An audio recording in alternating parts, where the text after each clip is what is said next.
All right, welcome back. What did you think about the article? Pretty interesting, right?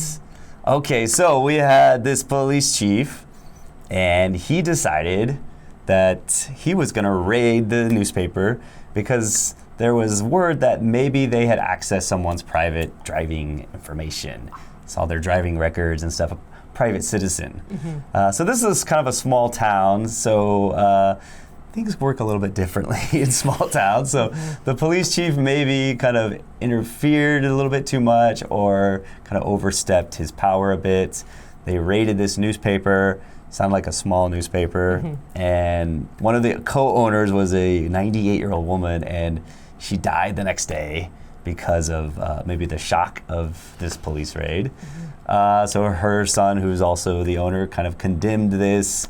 And of course, it turned into a big story, and the police chief was investigated for this situation. And they cleared him of some charges, but he's facing other charges because some evidence during the interrogation of the newspaper owner disappeared. A couple pages disappeared, so he will be charged with that.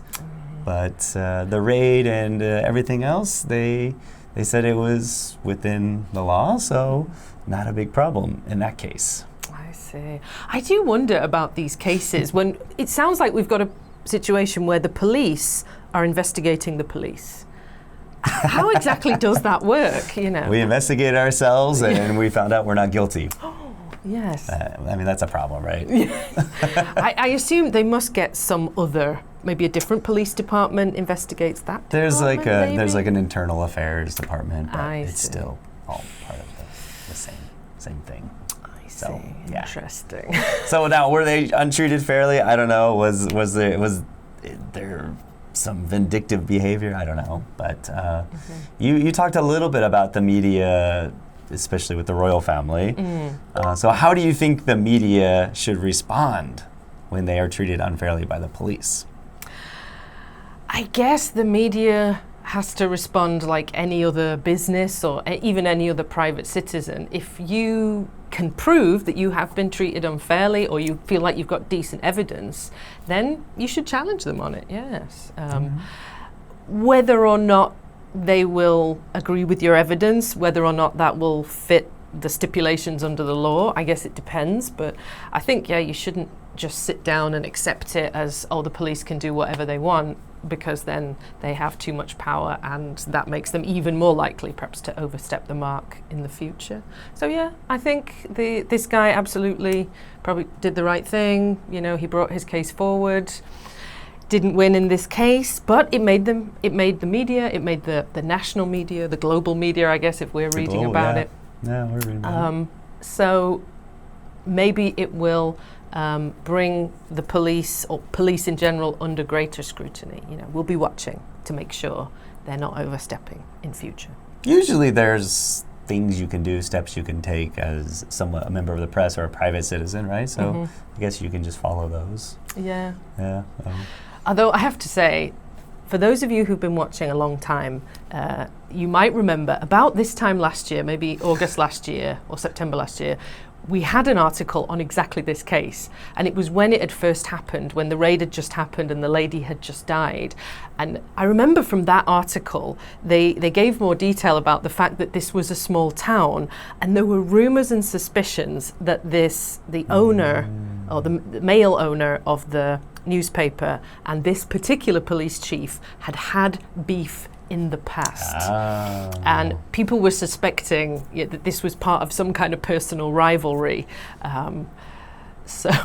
Ulterior motives and things like that. Absolutely, yeah. Interesting. So I wonder if more information will come out about that. What's really going on? You know, who's stolen whose dog, or who's sleeping with whose wife? You know, what is this really all about? I mean, it's a small town. It might go all the way back to high school or something. It could do. There's a lot of that. Okay. So the next question I wanted to ask you is, do you believe there are situations where the press should be limited in what they report, and why or why not?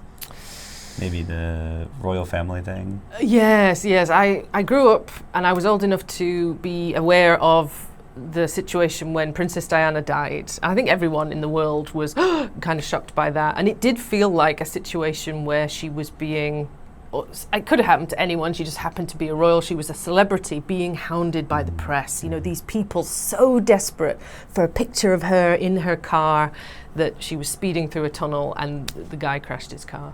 Although there are lots of conspiracy theories around this anyway, but still, I think the amount of press attention that she was getting at that time seemed unreasonable, like enough to drive anyone insane. Like, could we have some kind of limit on their access to people? I don't know how that law would look or what it should sound like, but I can think of cases. Yeah, I think that's a good point. When you're overstepping the privacy and things like that. Even celebrities should have some privacy. Yeah, surely. Sure.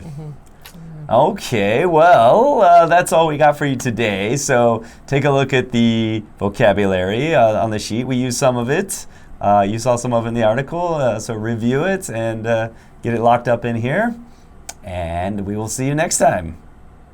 Bye. Bye.